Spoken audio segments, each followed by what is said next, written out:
Welcome to Therapist Confidential, a psychotherapy.net podcast. And now, here's your host, Travis Heath.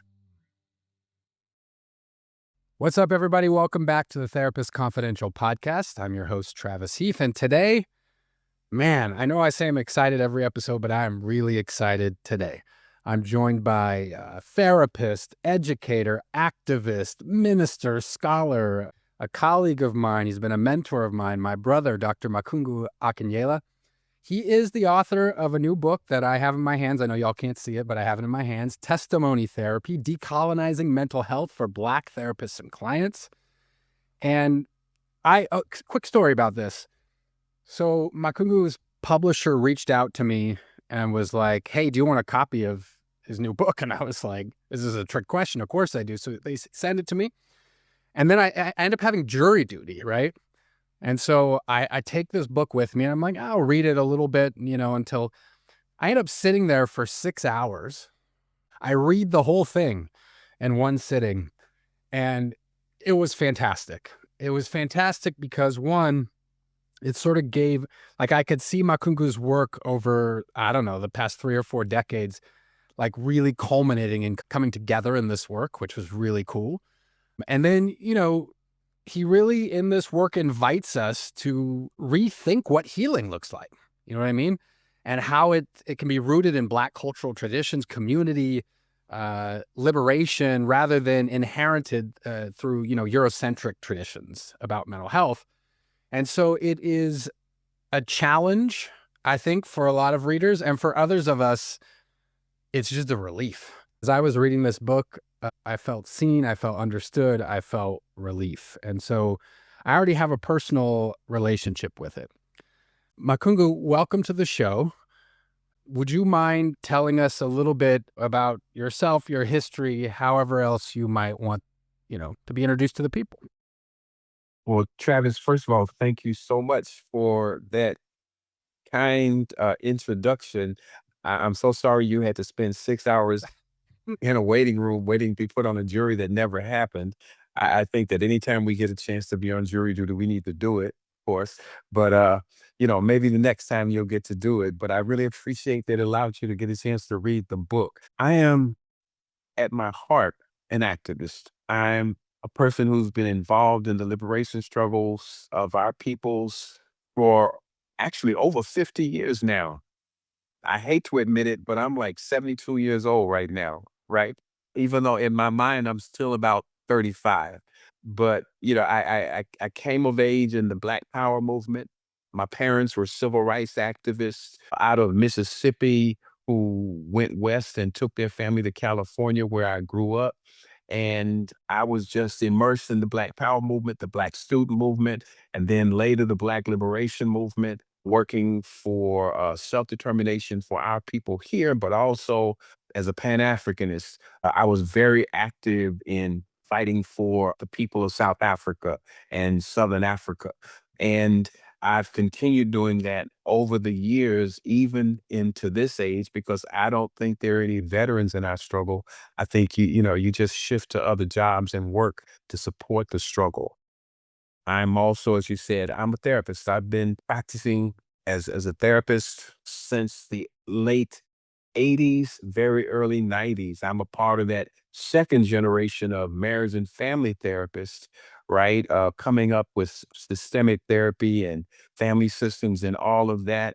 But I went into that work as an activist, as a person who was committed to the struggle. In fact, I was inspired and influenced to do that through reading and studying Frantz Fanon, who is very central to my own ideas, the Martinican psychiatrist and psychologist who committed his work also to the liberation of colonized people. As far as everything else, I've been married to my comrade, my wife, and my partner for 49 years. We've got five, wonderful offspring and five grand offspring. We're trying to live our lives as empty nesters as best we can. We do a lot of travel, and she, in fact, is kind of my agent around these things. So I'm going to mention the name of my latest book as much as I can as we talk, or she will really get after me because she says I need to be doing that. I'll try to mention the name of your newest book, Testimony Therapy, Decolonizing Mental Health for Black Therapists and Clients, as much as we can too. I'm going to tell one other quick story. I don't know if you remember this. You probably do. You've got quite a memory, I've learned over the years, but I believe it was the fall of 2005. I'm a PhD student. I go up to one of these narrative therapy conferences in Vancouver, Canada. I'm trying to learn how to do narrative therapy because my PhD program's like, yo, you're not doing that here, you know? But I was interested in it. And so I had to sort of figure out how to do it on my own. I go to this conference. I'm trying to be fair with this. I would, based on my recollection, I would say 95 to 98% of the presenters and attendees were white folks, which isn't that uncommon in therapy It's the circles thing. and It's the narrative therapy usual. circles. Right. So then I see Makungu and I attend a presentation he's doing. At this time, he has these long dreads, and he's talking about this testimony therapy and how it's sort of like adjacent to narrative. It's like a cousin of narrative, but it's a little different. And I'm listening to this, I'm captivated by it. And I didn't say anything to him. I was a little nervous. I was like a student, so I was just wandering around, kind of taking it all in. And Makungu comes up to me and he doesn't say like, hey, do you want to grab dinner or something? He's like, come on, man, you're coming with me. We're going to get dinner. I was like, okay.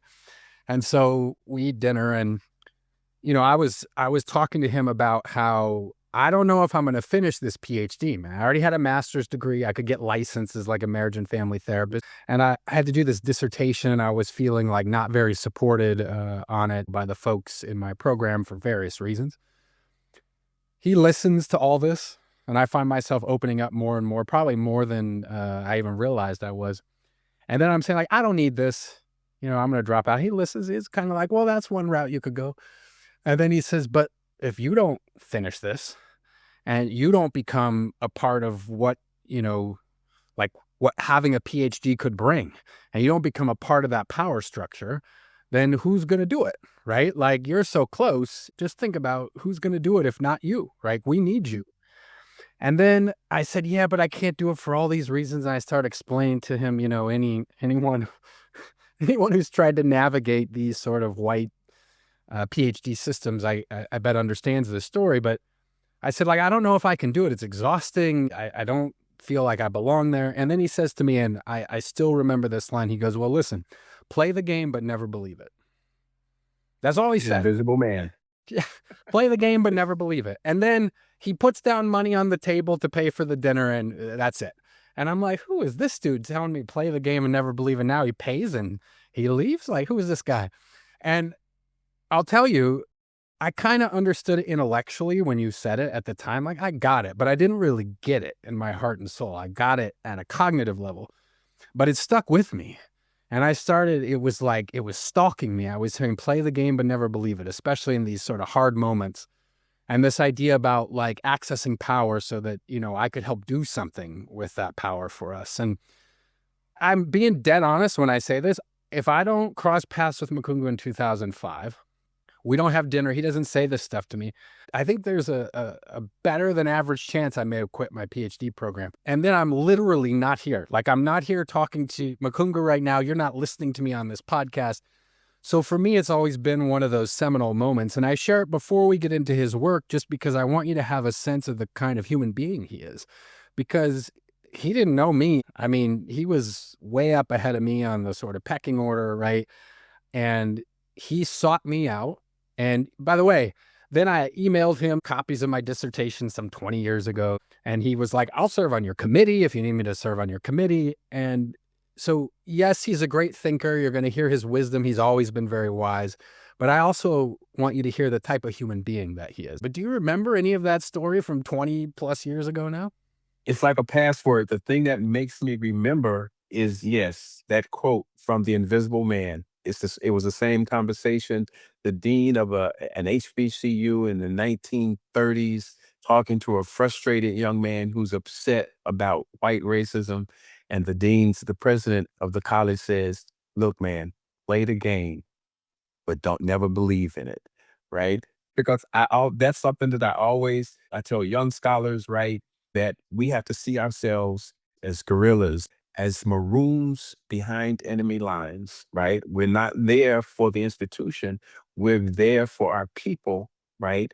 And putting ourselves in those spaces where we can be translators and intermediaries to make sure that our people get what they need. Mm, yeah.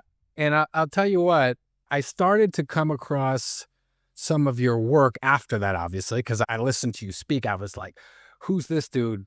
And then I start reading a little bit about your ideas of cultural democracy. Now, is this like 2005, but you wrote some stuff for the International Journal of Narrative Therapy and Community Work, maybe like 2000, 2002, something like that.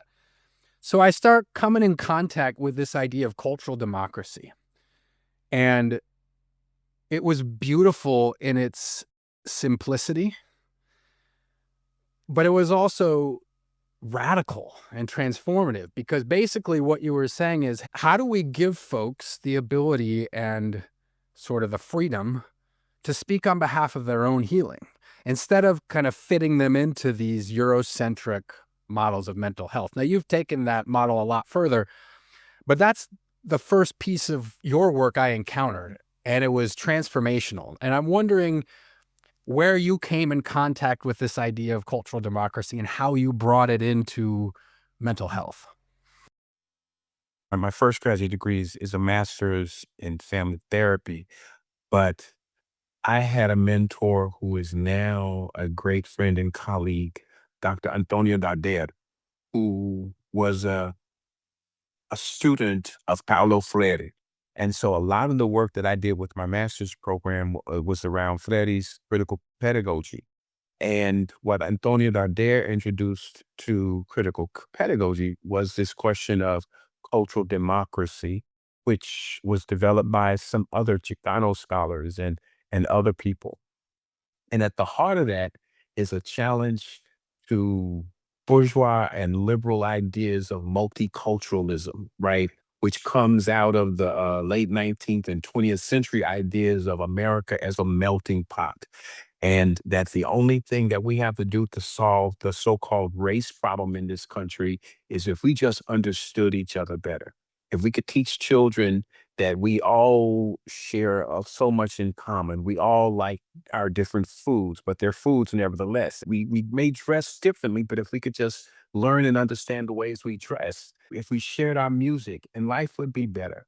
What bourgeois liberal cultural democracy or melting pot philosophy always tends to do is to ignore the question of power.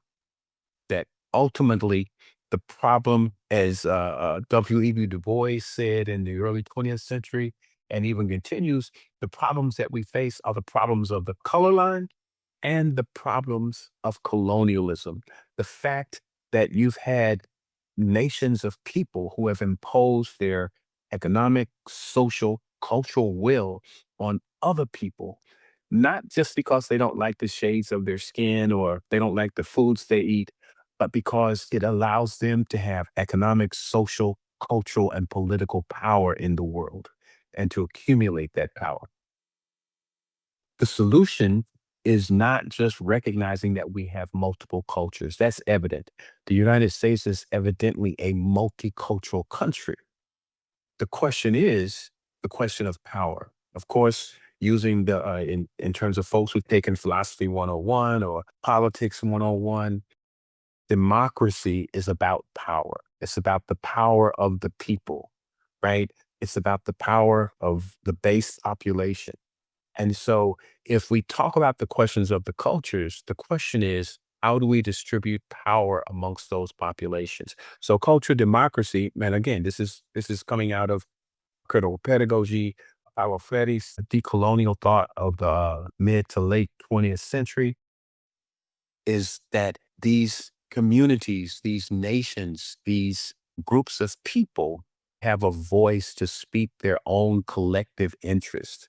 The other thing that multiculturalism does is it reduces us to individuals, right? Which is problematic, particularly when you have people who understand their existence in community, not individualism.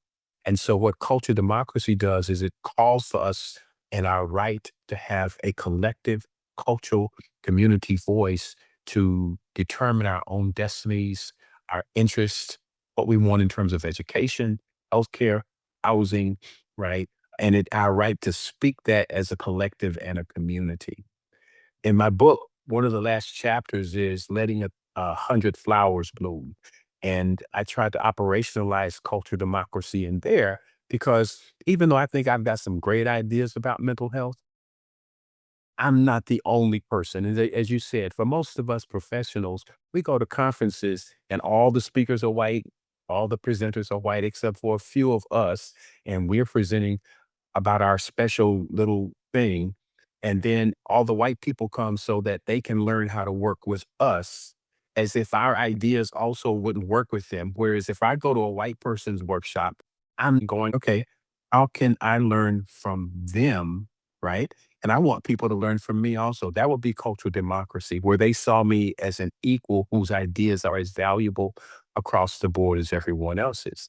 And so cultural democracy is us taking claim to our own voices and speaking for ourselves in the interest of self-determination. I hope that makes sense. That was a long rant.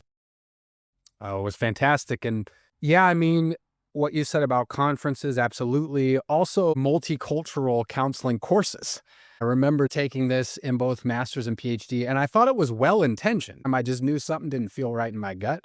But what they were saying basically is like, hey, everyone out there who's not white, come heal in Mhm. these Eurocentric models of healing. You're welcome, which is like, that's a nice gesture. But I found myself in these courses wondering, what am I supposed to do? So the course is geared around how you work with people who aren't white. So if we're not white, what exactly do we do during these courses? Right. And again, I don't think anybody was doing this nefariously, but it didn't make sense.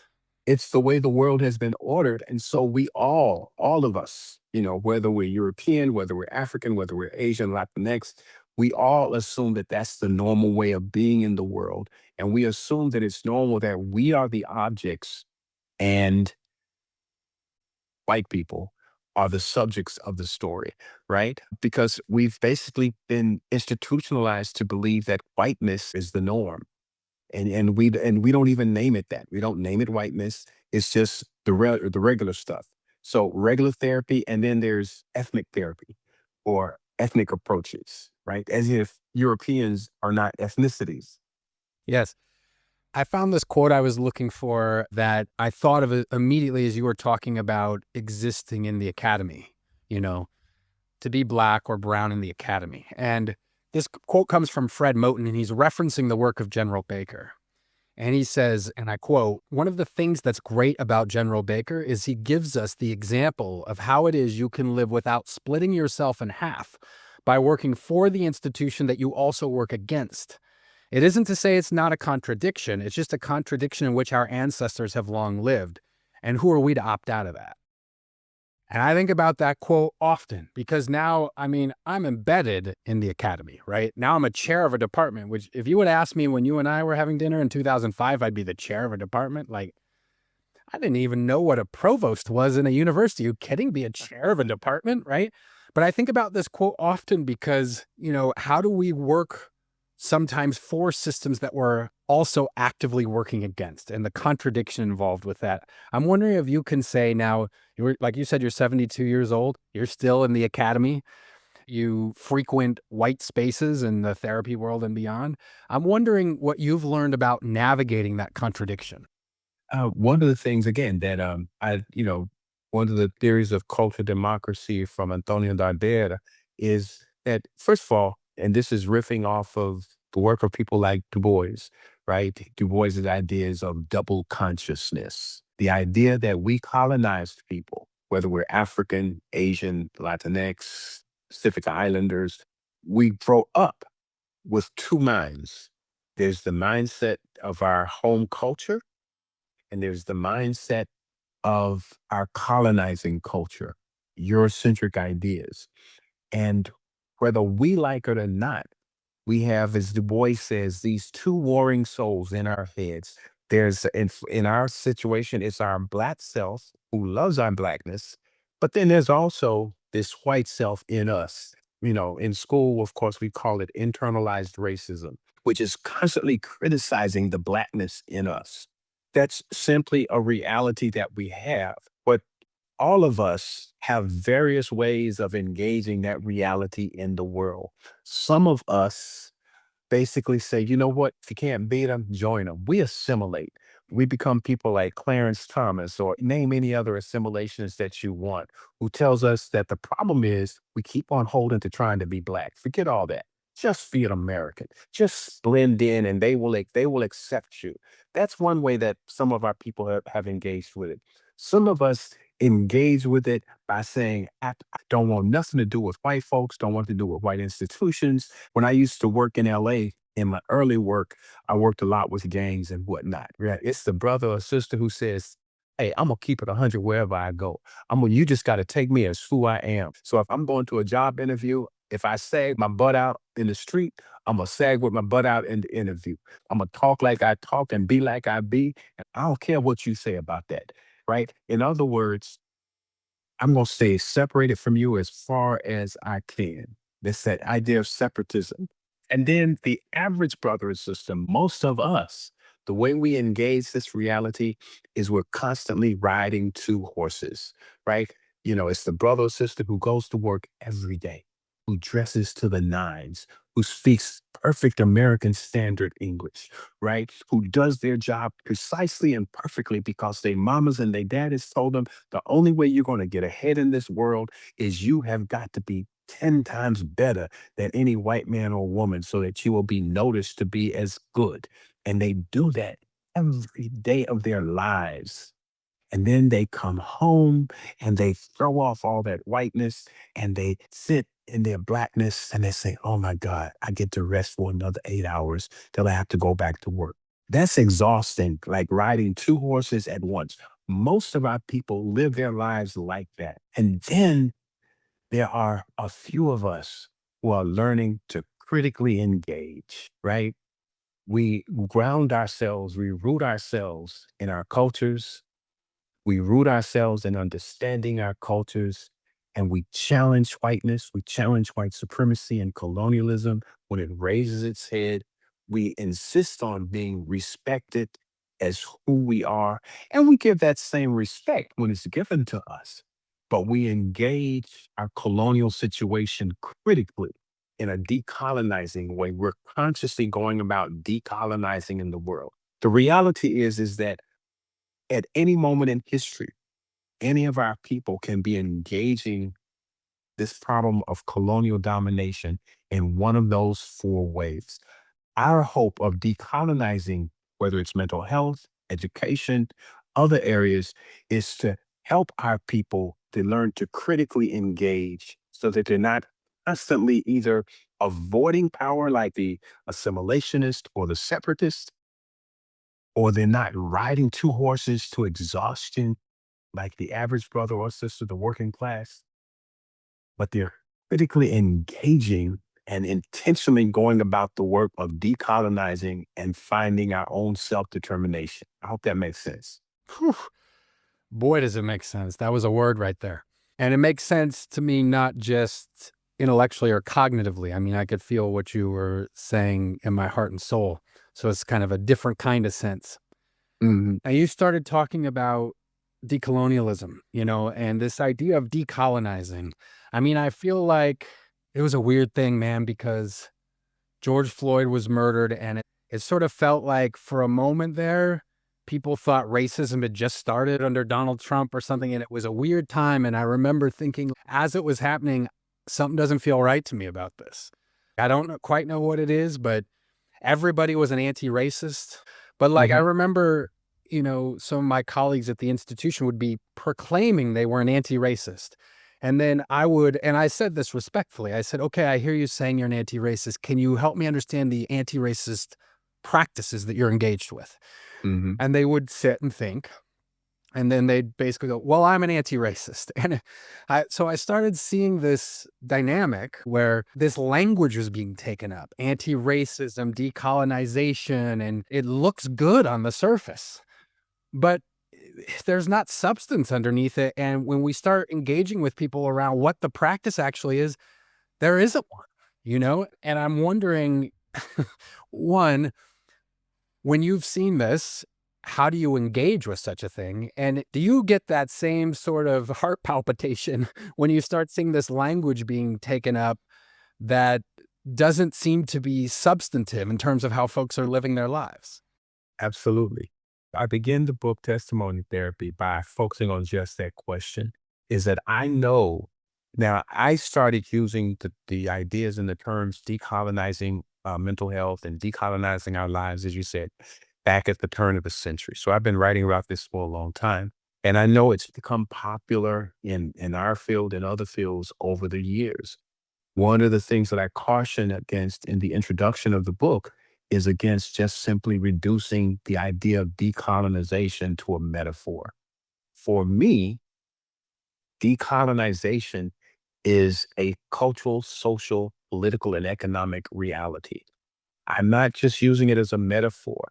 I believe that Black people in America, Latino people in America, First Nations, so called Native American people, we are colonized in actuality. That political, economic, and social relationships that we have with the United States empire is a colonial relationship. Our bodies, our communities, our talents, our cultures, our labor is exploited for super profits to the capitalist colonial system.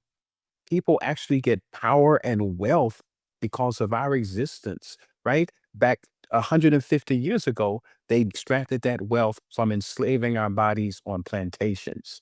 Today, they do it by selling our bodies to for profit prisons or putting our children in foster care where millions and billions of dollars can be made, or insisting that our children or other people have to take some kinds of drug for mental health problems because they are oppositionally defiant or some other term that might get used, right? They colonize our communities by cutting streets and boulevards in between what used to be contiguous Black communities and divide us up from sources of support and power, right? They do it by what's been called euphemistically the school to prison pipeline, right? To guarantee that a lack of education, but also to guarantee billions of dollars being made through, again, through the prison or the carceral system itself.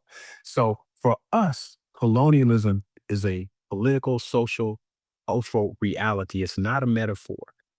Those conditions that I just described have not only physical, economic, social, political, and cultural impact, they have mental health impact because that colonization creates what I call in the book coloniality. That's the mental health impact of a real political, economic, social, and cultural condition. Coloniality is that experience of internalized racism. It's the feeling of being inferior. It's the inability to have healthy I vow one-to-one relationships, but always to exist as Black people in relationships in what I call the fact of our Blackness. There's a scenario that I use in the book, in the beginning of the book, a woman, Clarissa, I think her name is, where she comes into the room and she declares, I hate Black men. And then she begins to recount all of her relationships with Black men, which document and justify her hatred of Black men. But the point of that is yes, she has had a history of problematic relationships with the Black men, which I would argue are grounded in patriarchy, male domination. But for Black people, what we do, we racialize all our problems. The problem of her relationships with these men is in their Blackness.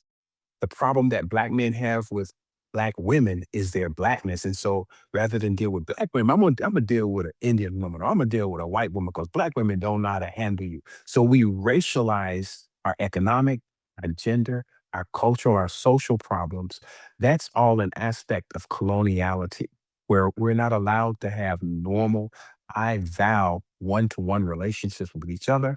We're also alienated even from nature itself. We don't have good relationship with nature because in this highly urbanized environment that we've been forced into, we're cut off from even appreciating, right? Birds singing or fresh air or whatever it might be. So all of these are the impacts. The mental health impact of colonization is coloniality, living with the fact of our blackness, conscious of it every day, and walking around in that consciousness of our blackness every day. That makes sense? Sure does. One of the central ideas that I took away in the book is that we have to find a way for therapy to build a bridge between personal healing and social action. And I'm wondering, my question's twofold. What do you think happens to therapy when we don't build that bridge between personal healing and social action? And then how actually in therapy do we begin constructing such a bridge? Years ago, this is back in the days, you might have been in school back then, but within those of us who are family therapists, there's a professional organization that we all belong to. And there was a huge debate about whether or not therapists were responsible for social interventions in society. There was a whole series of journal articles and letters to the editor that were written when a First Nations woman wrote about the importance of us therapists standing up against social injustice. And then somebody else wrote a letter saying that that's ridiculous, that therapy has nothing to do with social justice. We're just supposed to help people with their mental health problems, right? But I think that's at the heart of it. Obviously, from a testimony therapy perspective, this work of decolonization is about social justice, right? Mental health is about social justice. It's not about helping individuals to fit into a society that we assume is perfected and the problem is in the individual. It's the question of looking at a broken society and helping individuals to organize themselves back into the strength of community to challenge the problems of society itself, if that makes sense. One of the ways that we talk about it again in the book is I have a whole chapter on the question of reparations. And we ask the question, what is the role of the mental health professional, the mental health worker in a social justice movement? In this case, the movement for reparations for Black people. For all clarity, I absolutely believe and support and have fought for reparations for Africans in this country, not just for slavery, but for the 75 years of apartheid, Jim Crow, right? Actually, more than 75 years that happened between 1866, right, to 1964, that apartheid Jim Crow era. I was born in 1954. I still have memories of seeing white only signs in Mississippi, right? The first time I was arrested, I was 9 years old because I was dragged along on a civil rights march with 6 students in Jackson, Mississippi, and got thrown into a dump truck with the rest of the students, right? So I have memories of that. My father, who was a GI in the US military, did not get the benefits of the GI Bill the way white GIs did, which has impacted the generational wealth of my own family. Right. And so reparations is not just about what happened in the far ago past when nobody owned slaves who exist today, or nobody did those things who exist today, but those things that people still exist in memory that's having ongoing rippling effect. And so, yes, reparations are owed. I say if them crazy white men who participated in January 6th can be paid reparations by the US government because they got arrested justly for their subversion, right? Then my ancestors and me are due that. Now, the question is, do you just talk about that? Or are there ways that we can begin to organize? Black people have been organizing around that question of reparations now for a very long time, since the turn of the 20th century, right? But the question that I raised there is, can we do that? I think that we can do it. Those of us who are a part of a testimony community, a narrative community, by taking that idea that we have around the importance of storytelling to mental health, we can help people tell their stories in ways that not just keeping them wallowing in the trauma of their stories, but that help people tell stories and seek possibilities and visions by asking people to define what is needed for their own healing. So in the book, what I talk about is the idea of creating these healing circles that are facilitated by mental health practitioners who are committed to social justice for histories of oppression and trauma and helping communities organize and tell stories of healing together. That's an important work for us to be doing. I believe that we should all see our work as healers, as mental health practitioners, that we're not just helping individuals fit into a society, we're helping our people develop ways of understanding and experiencing the world that create a decolonizing effort within our community. Does that make sense? Yeah, what you're articulating now, one of the things I have really appreciated about this new book, but also your work all along, which is that you're not simply critiquing psychology and psychiatry. You are critiquing those, but you aren't simply doing that. You're offering an alternative vision, an alternative imagination, which I think is so important because otherwise, like, we can critique all day and we need to, and if that's where we stop, it's hard to get anywhere. And I think we're more likely to become cynical at that point. We're more likely to sort of disconnect from the work. And so that's something I've really appreciated about your work all along. Now, I can imagine people listening to you now, and hopefully some folks are uncomfortable. I hope so, because that's the point of some of these conversations. But I hear this a lot now in various ways, like, well, you don't want to be too political in therapy, as though neutrality is what we're aiming for. But of course, what I often say is neutrality is a political position. Now some folks don't realize it is because they're afforded the ability to be neutral. Some of us are not afforded that luxury to be neutral. We enter the space and we're automatically not neutral, right? Just our presence is not neutral. But Mhm. I'm wondering how you respond to this idea that I hear, and this isn't just from white folks, by the way, that, well, you don't want to be too political in therapy, and they sort of nudge us to neutrality. I think that's a good question. This is the question that came up actually a couple of weeks ago. I was actually conducting a training for the Evanston Narrative Therapy Center in Evanston, Illinois. And one of the students actually brought that question up, who was a young woman who was, had decolonial ideas. She was a Sudanese woman. And she gave these scenarios where, racist or sexist ideas would come up, and she wanted to let these people know that they had these wrong ideas.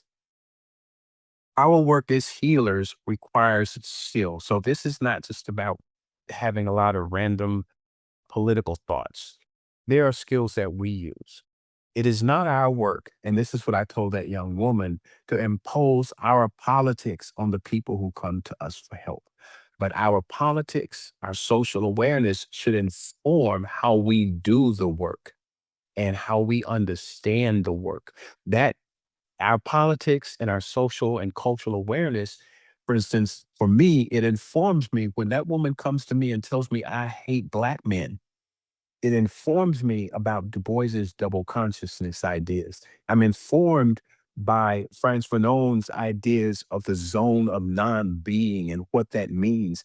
And so now I'm saying this is not just some personal mental instability from one woman. This is a cultural, social, political conditioning that's been imposed on this person. My work is to learn how to ask the questions, guide the dialogue, and be curious in ways that challenge that woman and invites that woman to begin to question how she situates herself in society, right? Is the problem the blackness of these men, or is it possible there's some other problems, right? And sometimes that leads to even more direct political conversation. It does it at times. But what that also means, going in as what I call skilled healers, our work is not going in to see who we can convince to share our political thought, or if that makes sense. Yeah. Yeah, and I think so often when we say political, people start thinking about like party politics. They think of political in a very narrow sense. And I appreciate what you're saying because there's a skill and an art to this. And you use the word informed, which I think is beautiful, that we're informed by politics and ideas, right? And I think so often it's this weird binary where you either don't touch racism and politics and anything, or the assumption is that you're lecturing and hitting folks over the head with it.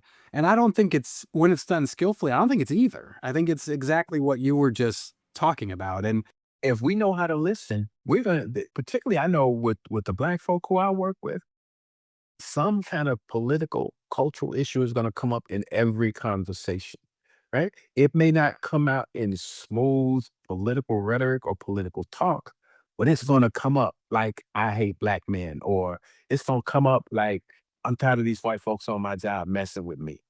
Right? It's gonna come up in some kind of a way, right?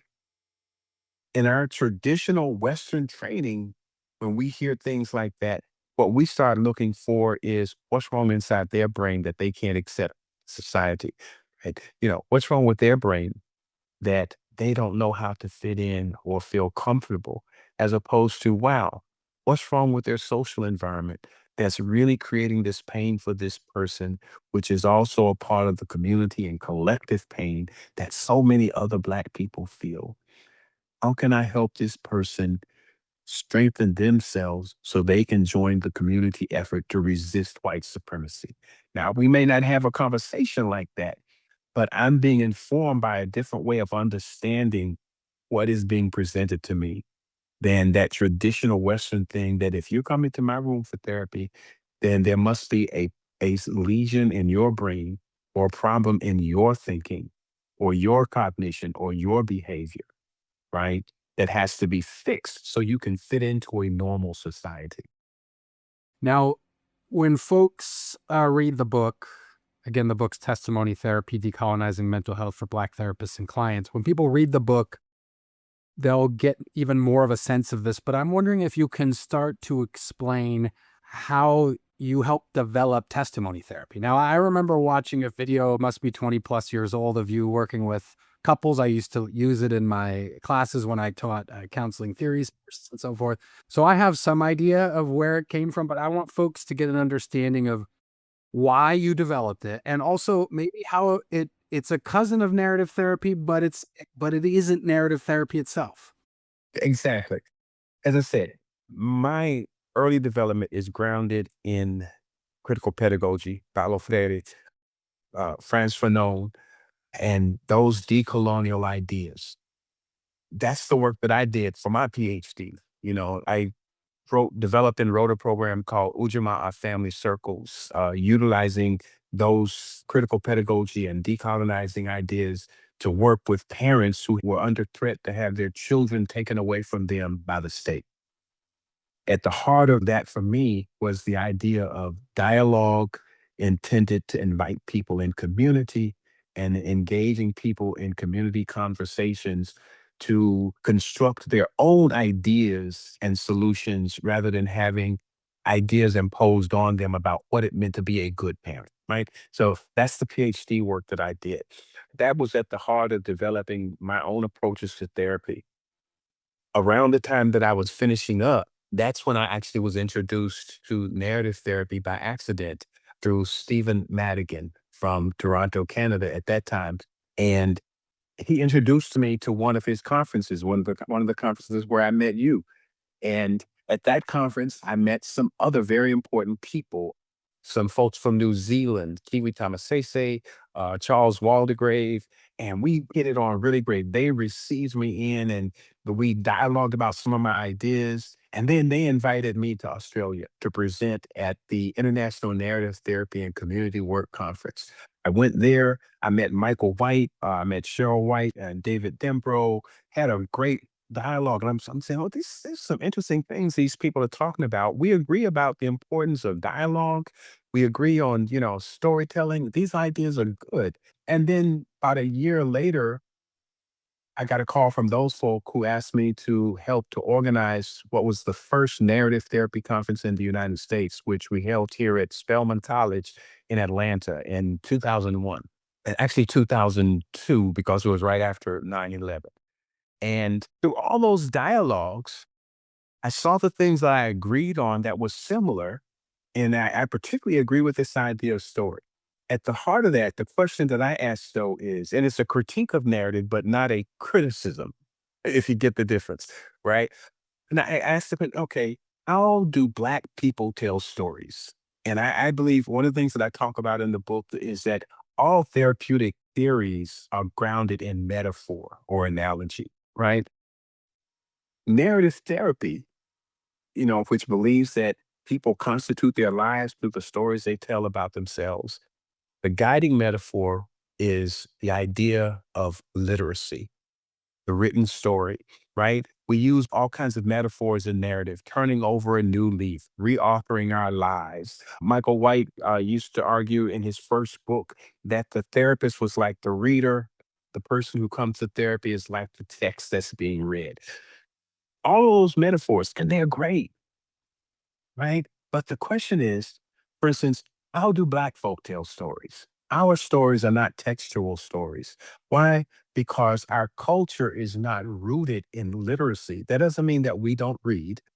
It means that our culture is not rooted in literacy. Our culture is rooted in orality, what is also called orature, so that even our writers write as they hear our people talk. When we think of people like Toni Morrison, Langston Hughes, any of those great writers that we think about, Zora Neale Hurston, even their writing is guided by the beats, the rhythms, the routines of our orality. Does that make sense? There's a difference between how the mind is shaped by literacy and how the mind is shaped by orality. At the heart of literacy is individuation, individualizing, because it forces us into the interior of our brain. I'm trying not to get lost in the weeds here, but sometimes I get excited, right? Then when it comes to orality, though, what orality does, it invites us into community because it's the exterior. Orality depends not on us going into our own minds and reading the line from left to right, beginning, middle, end. It invites us into conversation with people, and we socially construct ideas, not just through the words that we use, but by what in linguistics is called the call and the response to the words, right? If you grew up in the Black community, right, there's always a right on or a that's right to every conversation. If you in church, it's a amen and a that's right or whatever it might be. But the call and the response work together to create the story. It's not just that, but in oral cultures, it's not just the words themselves, but the rhythm of the words.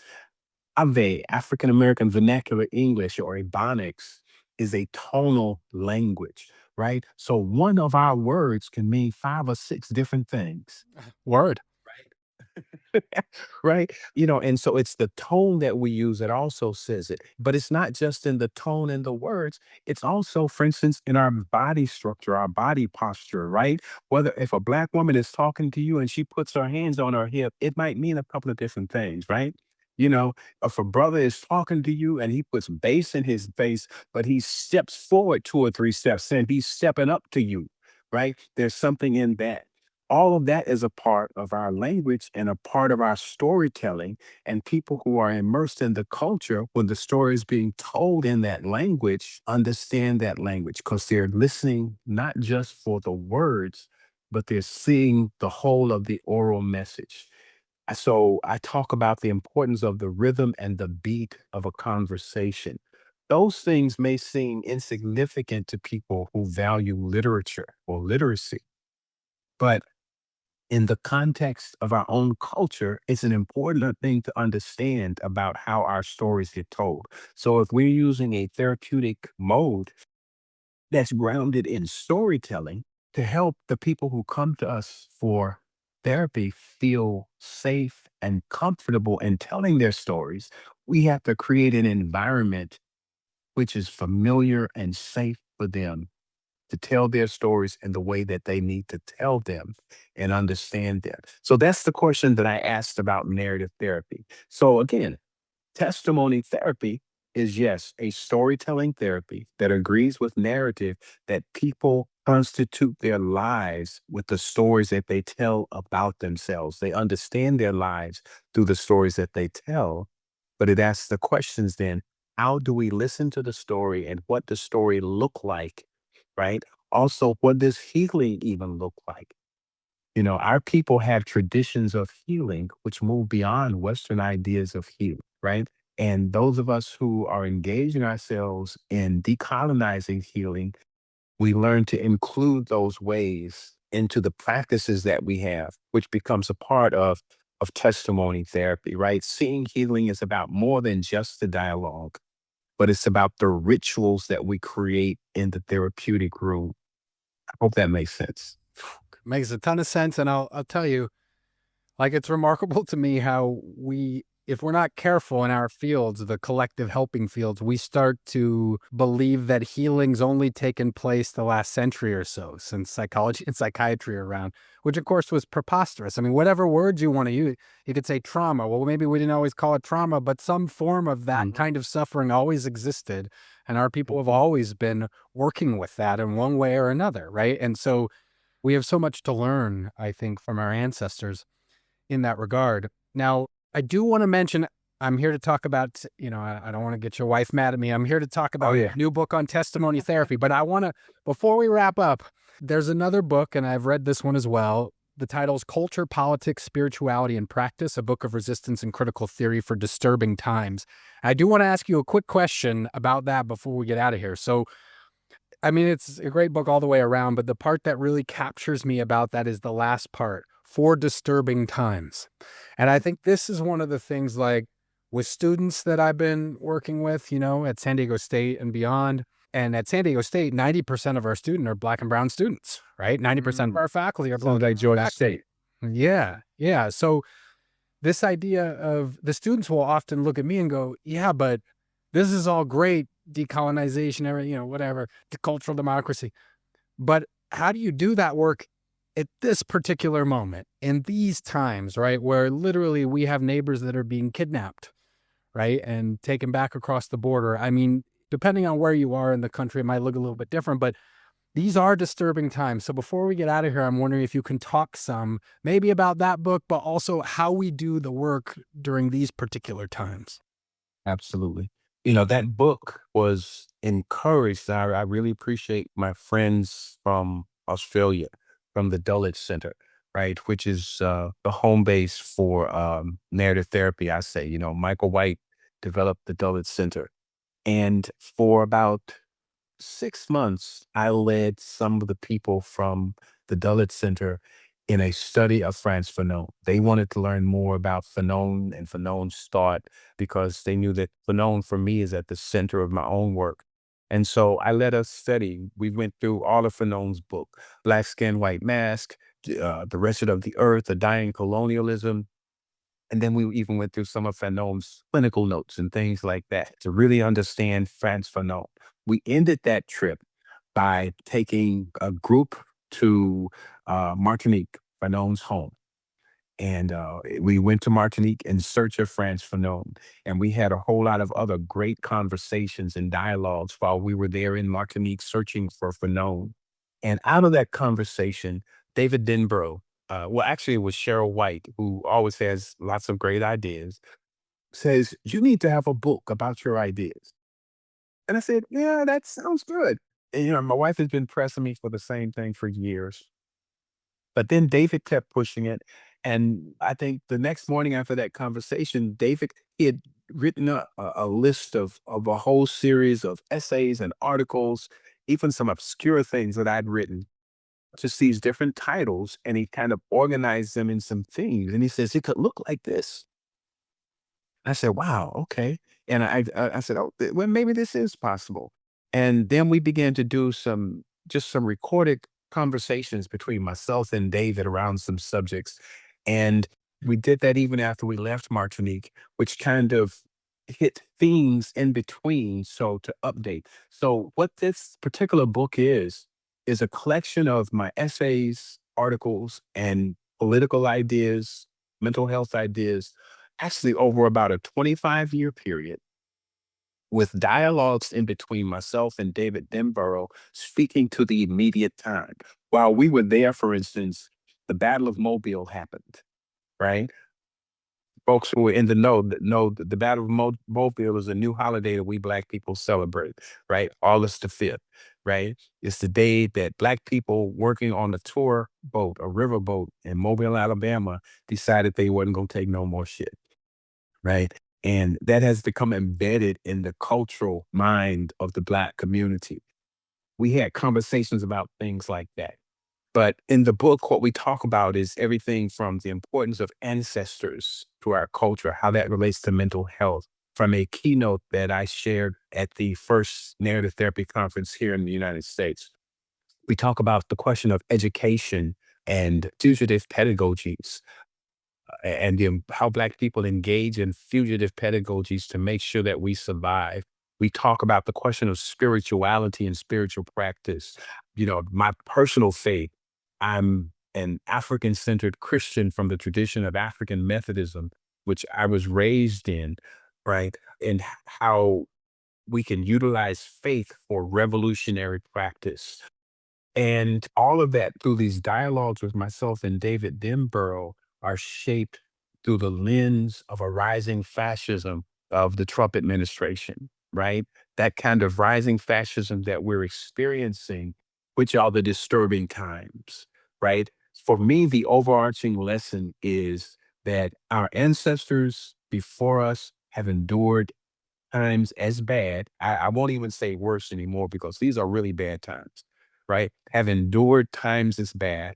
And through fugitive pedagogies, through reliance on the histories and the stories of our ancestors, through building community and relying on self reliance and self determination, we've been able to survive and at times even overcome and thrive. That's the solution for this period of time. We should not deny that this is a very bad time. Fascism is a very real thing. When I was young, we talked a lot about fascism, but this is real fascism, right? And as George Jackson said, fascism is here, it's at our door, all right? And we have to, first of all, accept that and accept that I disagree with some of my young comrades. This is not a time for us to rest. This is not a time for us to let other people do it, because even if other people do it, they won't be doing it for us.